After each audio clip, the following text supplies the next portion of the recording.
কীটপতঙ্গ আর পোকামাকড়ের আগ্রাসন ঠেকাতে এবেলা ওবেলা খেতে বিষ ছিটান কুষ্টিয়ার বৃত্তিপাড়া, লক্ষ্মীপুর, মধুপুর আর ত্রিবেণী গ্রামের চাষিরা। জেলার সবগুলো সবজি খামারে এমন বিষ ছিটানোর দৃশ্য হরহামেশাই চোখে পড়ে।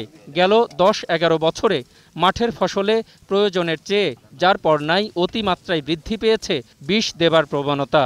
আর এই বিষযুক্ত সবজি প্রতিদিন চলে যাচ্ছে ঢাকার বাজারসহ দেশের বিভিন্ন প্রান্তে। স্টার্টার, ভলিউম, বায়ার, কত রকম যে নাম আছে, সমস্ত ওষুধই দিচ্ছি। বীজ দিই, সকালে দিই, বিকালে দিই। সিমি যখন ফুল আসা আরম্ভ করে তখন থেকে দিই, আর বেগুন ছোটবেলা থেকে দিই। সাম্প্রতিক বিষের ব্যবহার বৃদ্ধি পাওয়ায় আগের চেয়ে উল্লেখযোগ্য হারে বৃদ্ধি পেয়েছে গ্যাস্ট্রিক আলসার থেকে শুরু করে ক্যান্সারে আক্রান্ত মানুষের সংখ্যা। হাইপারটেনশন, মাথা যন্ত্রণা বিভিন্ন বিষয় নিয়ে আসে, যেগুলো পরীক্ষা নিরীক্ষায় দেখা যায় যে ম্যাক্সিমামে খাদ্যে ভেজালজনিত কারণে হবে। এই মুহূর্তে আসলে শঙ্কায় আছি যে আমরা কোনো রকম আমাদের এজটা পার করছি, বাট আমাদের সন্তানদের, আমাদের ভবিষ্যৎ যারা আছে তাদের কি হবে।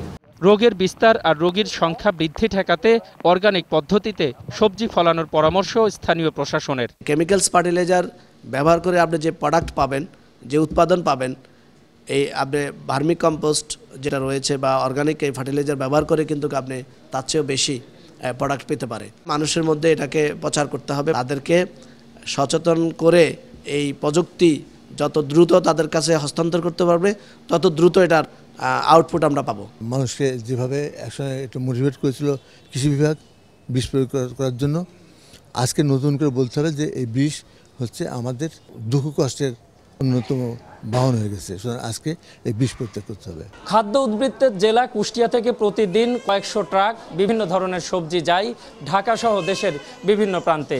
আর এসব সবজিতে দেওয়া হচ্ছে এক ধরনের তরল বিষ, যা খেয়ে স্থানীয় বিভিন্ন শ্রেণী পেশার মানুষ এভাবে হসপিটালে এসে ভিড় করছেন। এখানকার শিক্ষিত সমাজের দাবি, বাজারে ভেজাল অভিযান পরিচালনা না করে যদি ক্ষেত থেকেই তা দমন করা যেত তাহলে হয়তো বিষমুক্ত সবজি সবাই খেতে পারত। অখিল পোদ্দার, 21 টেলিভিশন, লালন শাহ হসপিটাল, কুষ্টিয়া।